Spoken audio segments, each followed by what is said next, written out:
주님의 제자 야고보와 요한이 말씀합니다. 주님, 우리가 불을 병하여 하늘로부터 내려 저들을 멸하라 하기를 원하시나이까? 그때 주님께서는 말씀하십니다. 그들을 돌아보며 꾸짖으시고 함께 다른 마을로 이동합니다. 이때에 불을 내어 그들을 멸합시다라고 외쳤던 사도 요한, 그가 바로 우리의 아들, 그 성격이 불과 같은 분이었었고, 하나님의 은혜를 힘입어서 그는 진리와 사랑의 사도가 되었습니다. 그분은 오늘 말씀을 보낼 때 존경하는 여주인, 즉 큐리어라고 하는 부녀와 그의 자녀들에게 이 보내는 편지 서신이 바로 요한이서가 되겠습니다. 요한이서를 통하여 사도 요한은 말씀할 때 온전한 삶을 소망하는 여러분들이여, 이란 것을 결코 잃지 않기를 원합니다. 무엇이 이를 한 것을 잃지 않는 교훈일까? 말씀 안에서 함께 은혜가 되기를 바랍니다. 먼저 성육신을 인정하라. 7절을 제가 다시 읽으면 미혹하는 자가 많이 세상에 나왔습니다. 이는 예수 그리스도께서 육체로 임하심을 부인하는 자입니다. 이것이 미혹하는 자여 적 그리스도라고 말하는 것입니다. 구약 성경을 시작할 때 모세오경이 있습니다. 모세오경은 창세기, 출애굽기, 레위기, 민수기, 신명기입니다. 이렇게 구약을 시작하는 5권의 책이 있다면 신약 성경의 마지막 5권이 있는 것입니다.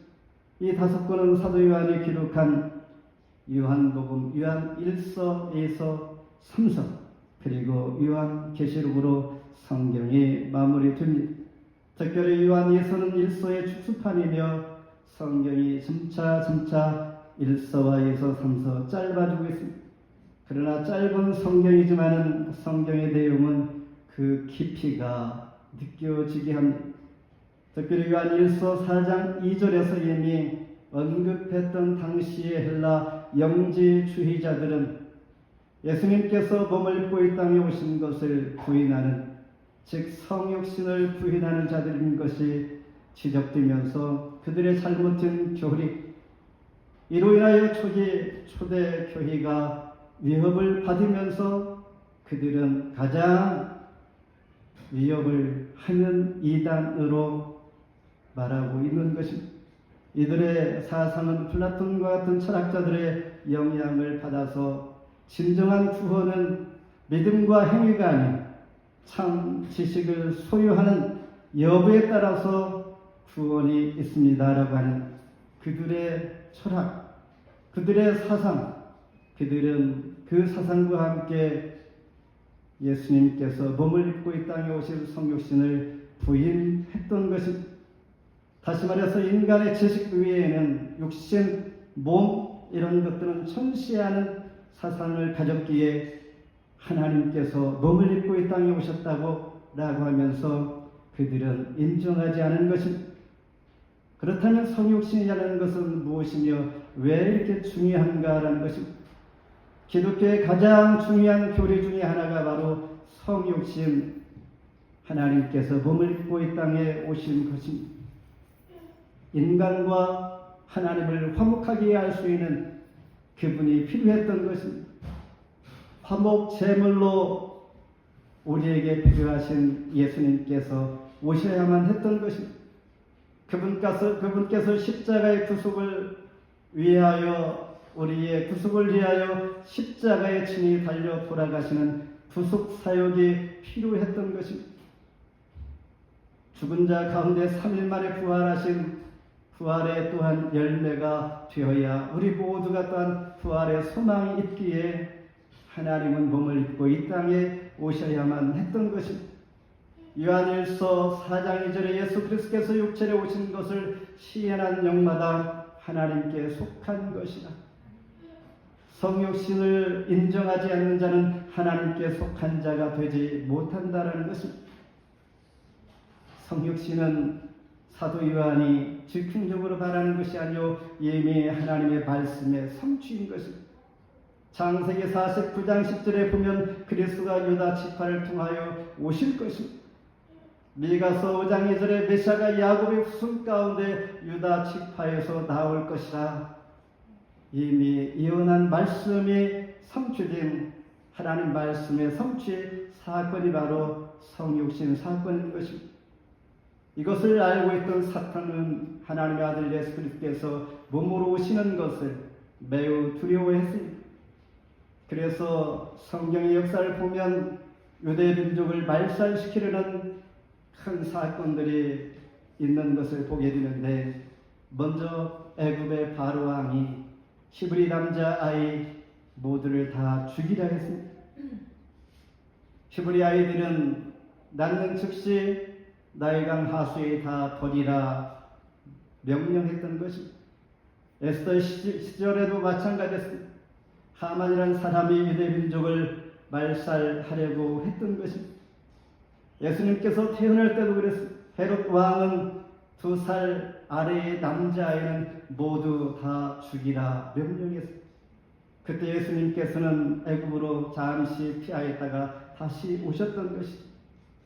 그리고 계시록 5장 5절에 보면 다윗의 뿌리가 승리했습니다, 이겼습니다라고 선언하고 있는 것입니다.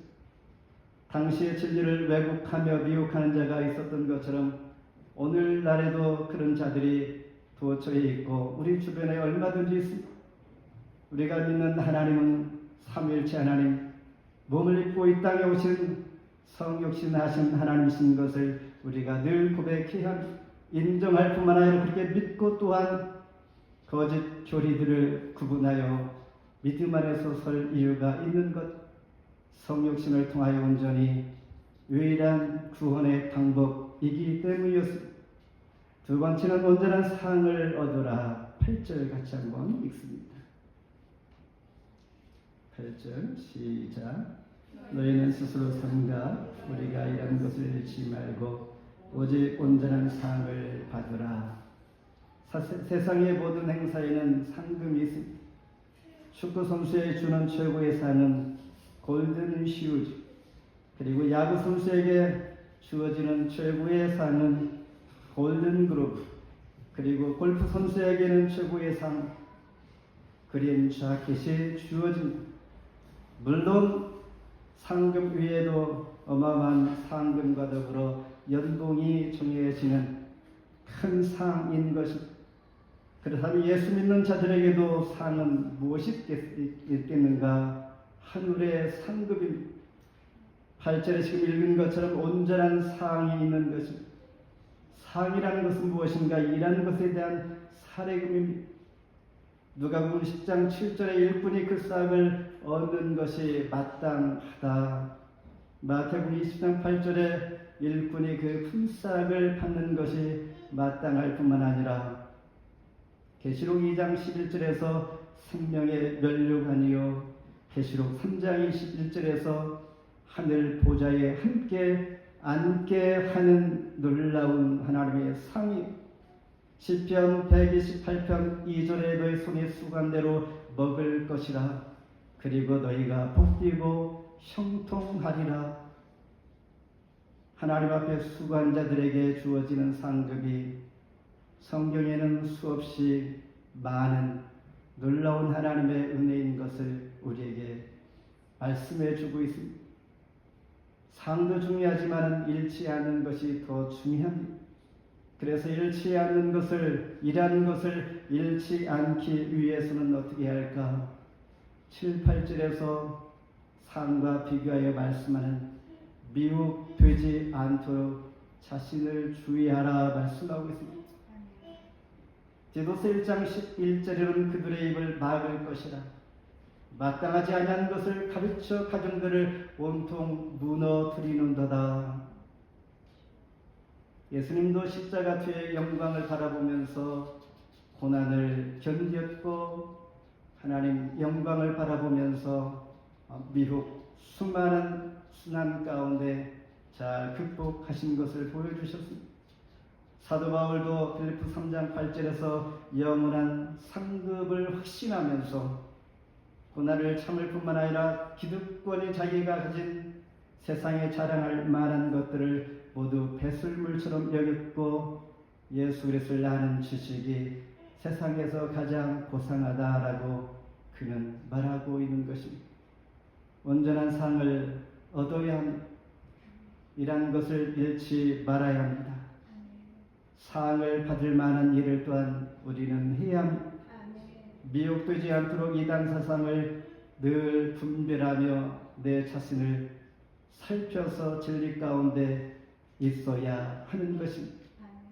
마지막으로 주의 교훈에 거하라 말씀하고 있습니다. 9절 함께 공독합니다. 시작. 지혜처 그리스도의 교훈 안에 거하지 아니하는 자는 다 하나님을 보시지 못하되 교훈 안에 거하는 그 사람은 아버지와 아들을 보시느니라. 인간은 아담과 하와의 후예로서 하나님의 뜻을 어기려는 본성이 우리 모두에게 있습니다. 아이들이 어렸을 때에는 부모의 말씀을 거역합니다. 청소년기에는 이유 없이 반항을 하기도 합니다. 더 나쁜 것은 이 습성이 점차 발전하여 하나님 말씀에 거역하는 일들이 일어날 수가 있다는 것입니다. 그렇다면 예수님의 말씀 교훈은 과연 무엇일까?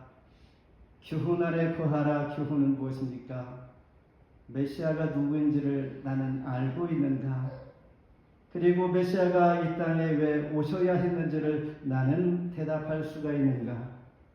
그리고 메시아가 왜 죽어야만 했는지를 아는 것이 바로 예수님의 교훈, 하나님의 말씀입니다. 내가 무엇을 믿으며 어떻게 살아야 하는지 대부분 사람들은 정답을 잘 압니다. 그럼에도 불구하고 우리는 속으로 알고 있으면서 정말 그래? 라고 하면서 교묘하게 자신을 변장시키는 이러한 나쁜 습성 본성들이 우리 안에는 또한 있을 수가 있는 것입니다. 그러면서 하나님 말씀과 무관하게 살아가는 그러한 자들이 참 많이 있습니다. 그런 자들은 지내쳐 하나님 말씀의 교훈 안에서 벗어 있는 자인 것이죠. 요한복음 16장 9절에서 나의 길과 진리와 생명 되시는 예수 그리스도를 믿지 않는 것이 바로 가장 큰 죄다라고 말씀하고 있습니다. 사도 바울 서신서에서 알 수 있듯이 초대 교회에는 많은 문제들이 있었습니다. 지금도 마찬가지지만 성경적 지식의 균형이 필요했습니다. 체험도 중요하고 성경도 많이 알아야 되고 밸런스가 잘 유지하는 이 문제, 그리고 교회 안에서의 공동체 힘으로 내가 지내쳐 앞서가지 아니하고 뒤처지지 아니하고 함께 갈 수 있는 공동체의 질서가 필요했던 것입니다. 그리고 이단에 대한 경계는 우리 모두가 서로가 자신을 위하여 공동체를 위하여 경계해 가는 것, 이 세 가지가 초대 교회에게 있어서 가장 큰 문제였던 것입니다. 그래서 사도 바울은 많은 서신서를 통하여 이렇게 말씀합니다. 교리적인 지식이 필요하여서 로마서, 고린도서, 그리고 갈라디아서, 데살로니가서를 기록하고 가리키고 있는 것입니다. 그리고 교회의 질서를 위해서는 에베소서, 빌립보서, 고린도후서, 디모데서를 기록하여 읽히고 있는 것입니다. 그러나 성경을 모두가 다 많이 또한 골고루 읽고 또한 익숙하게 그 말씀 안에서 하나님을 알아가는 지식이 필요한 것입니다. 그렇다면 오늘 본 말씀 요한 2서는 요한 1, 3서를 포함하여 공통적인 주제가 무엇인가? 그리스도인의 사귐입니다. 왜냐하면 당시의 복음 사역자들은 여기저기 다니면서 복음을 전하되 마땅히 잠잘 곳이 없기에 복음 사역자들을 잘 숙박을 제공하고 그들에게 안식을 제공할 수 있는 그러한 준비가 가장 큰 미덕이었기에 항상 집을 개방하였던 것입니다. 그래서 접대하라 말씀하지만은 본문의 10절에 보면 누구든지 교훈을 가지고 가지 않는 자는 집에 들이지도 말고 인사도 말라라고 사도 요한은 말하고 있습니다. 접대해야 할 그 시대에 집에 들이지도 말고 인사도 하지 말라. 왜냐하면 이단의 위험에서 교회를 지키는 것이 지금까지 진리에 잘 세워진 공동체가 바로 서기 위함이었기 때문입니다. 성경에서는 하나님의 교훈은 상황에 따라 달라질 수가 있습니다. 그때마다 우리에게 지혜를 깨닫기를 원하십니다. 여호수아 6장 21절에 보면 이스라엘 백성들에게 여리고 성을 공격했을 때에 그 성의 모든 육축이 하나님께 속하였으므로 다 진멸하고 하나도 갖지 말라 말씀하십니다. 그러나 여호수아 8장 2절에서는 아이성을 공격했을 때에 탈취한 모든 물건과 가축은 스스로 다 가져도 된다라고 말씀하고 있습니다. 이 말씀을 볼 때 우리는 하나님의 자녀로서의 때로는 하나님께서 소유를 깨끗이 버리라 명령하실 때도 있습니다. 때로는 하나님께서 우리에게 성을 탈취하여 가지라고 말씀하실 때도 있는 것입니다. 그러므로 우리는 그리스도의 교훈 안에서 지내치지 말고 하나님께서 가라면 가고 설 수 있는 그러한 믿음이, 그런 지혜가 필요하다라는 것입니다. 이것이 오늘 우리에게 주시는 하나님의 교훈입니다. 하나님께서 말할 때는 들을 필요가 있습니다. 하나님께서 침묵하실 때는 우리가 멈추면서 기다릴 필요가 있는 것입니다. 왜 그렇습니까? 상황에 따라 지나치면 하나님의 보호와 인도하심에서 벌어져 위험에 빠질 수가 있기 때문입니다. 결국 하나님의 교훈은 저와 여러분을 지켜주시기 위함인 것입니다.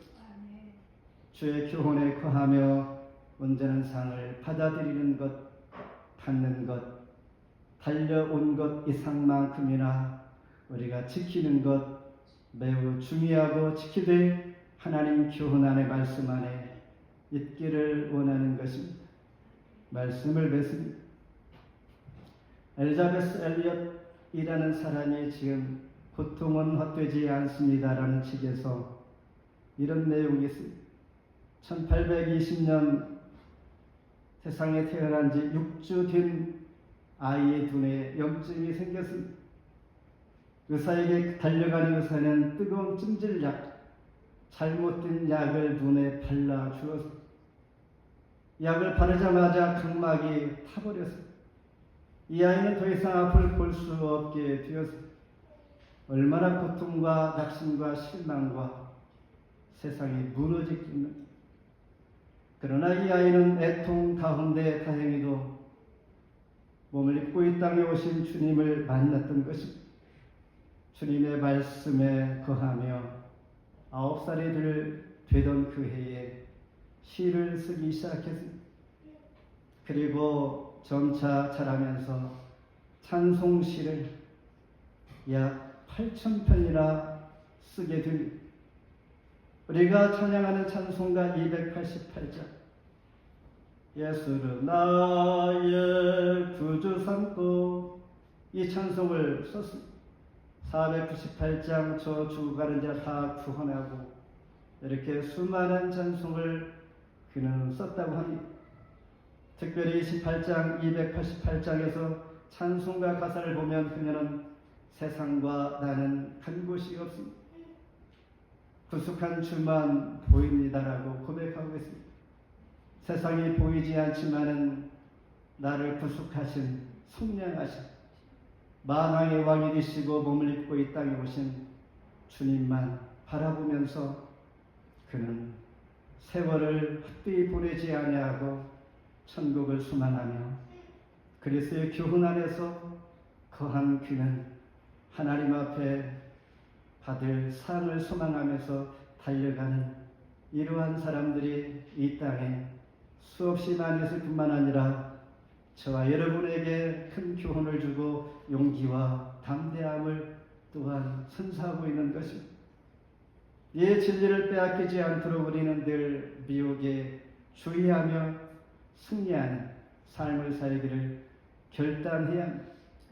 왜냐하면 계시록 22장 12절에 내가 줄 상이 너에게 있어 각 사람에게 일한 대로 내가 갚아줄 것이. 요한일서 2장 25절에 영원한 약속하신 생명이 바로 상이라 말씀하셨습니다.